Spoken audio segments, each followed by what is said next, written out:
le démantèlement du campement de Calais, appelé la Jungle, puis la Lande, où vivent aujourd'hui près de 7000 migrants, est avant toute chose une question d'humanité. Les migrants qui se trouvent aujourd'hui à Calais, rassemblés au sein d'un campement de fortune, malgré plusieurs aménagements permettant notamment d'accueillir les personnes les plus vulnérables, sont essentiellement les victimes des filières de passeurs qui les ont trompés en leur faisant miroiter un passage vers le Royaume-Uni. Mais Calais n'est ni une étape, ni un aboutissement pour l'immigration. C'est une impasse. Il n'y a pas de passage possible, il n'y en aura plus. Ces migrants relèvent, pour plus de 80% d'entre eux, du statut de réfugiés en France et non de l'immigration irrégulière.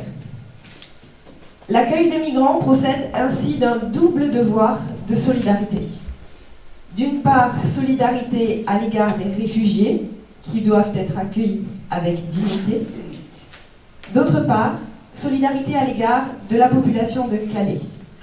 En effet, la promiscuité, les conditions de vie insalubres et les tensions qui en résultent rendent la situation inacceptable pour les migrants eux-mêmes comme pour les habitants et les entreprises du Calaisis, confrontés aux conséquences d'une crise de dimension internationale dont les effets se concentrent sur leur territoire. En cohérence avec l'action conduite depuis de nombreux mois, le gouvernement fait le choix d'accueillir ceux qui éprouvent avant tout le besoin d'une protection. Un grand pays comme la France, fort de ses 65 millions d'habitants, doit pouvoir offrir quelques milliers de places d'hébergement. Faute de quoi, l'opération de démantèlement qui est prévue ne serait qu'une opération de dispersion, telle qu'elle a pu être pratiquée dans le passé. Elle conduirait alors à la reconstitution immédiate de campements sans tenir compte de la situation humaine des personnes, ni résoudre les difficultés auxquelles sont confrontés les habitants de Calais. Le préfet des Pyrénées-Atlantiques a ainsi proposé au maire d'Oloron-Sainte-Marie d'organiser l'accueil de 25 migrants en mobilisant des logements diffus sur la commune avec l'aide de l'association Solia Béarn. Les personnes accueillies sont majoritairement des individus isolés et jeunes, 25 à 40 ans, mais aussi des familles d'origine d'Afghanistan, de Syrie, d'Irak, d'Érythrée et du Soudan, pays dans lesquels les conditions de vie sont particulièrement difficiles. Ce centre d'accueil et d'orientation, dans lequel sera mis en place un accompagnement sanitaire, administratif et social des personnes accueillies, sera entièrement pris en charge par l'État sur le plan financier et organisé avec l'appui de l'association OGFA, association professionnalisée déjà en charge de demandeurs d'asile, réfugiés et personnes en grande précarité en Béarn.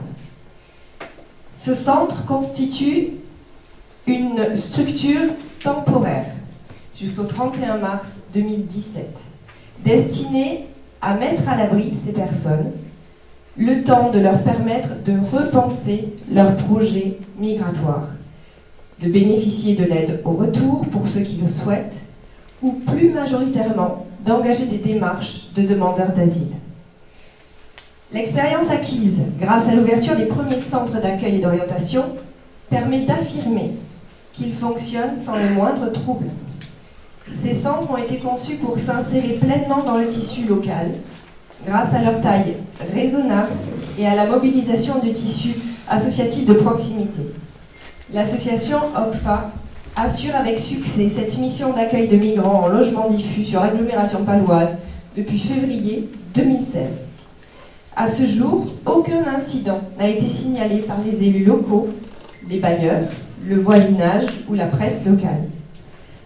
Je tiens à remercier la direction départementale de la cohésion sociale et notamment son directeur, M. Aupointe, ainsi que l'ensemble des acteurs du milieu associatif pour leur mobilisation sur le dispositif d'accueil de migrants. Je souhaite conclure mes propos en saluant le maire d'Oloron-Sainte-Marie, qui a le courage d'assumer ses responsabilités de premier édile de la ville, en permettant la mobilisation sur le territoire communal des capacités d'hébergement nécessaires pour procéder à la mise à l'abri de l'ensemble de ces hommes et de ces femmes qui ont quitté leurs racines et de garantir ainsi leur dignité. Je souhaite que, par ce vote, aujourd'hui, le conseil municipal et la population oloronnaise qu'il représente acceptent d'accueillir ces migrants dans la tradition d'accueil qui est la vôtre. Je vous remercie de votre attention.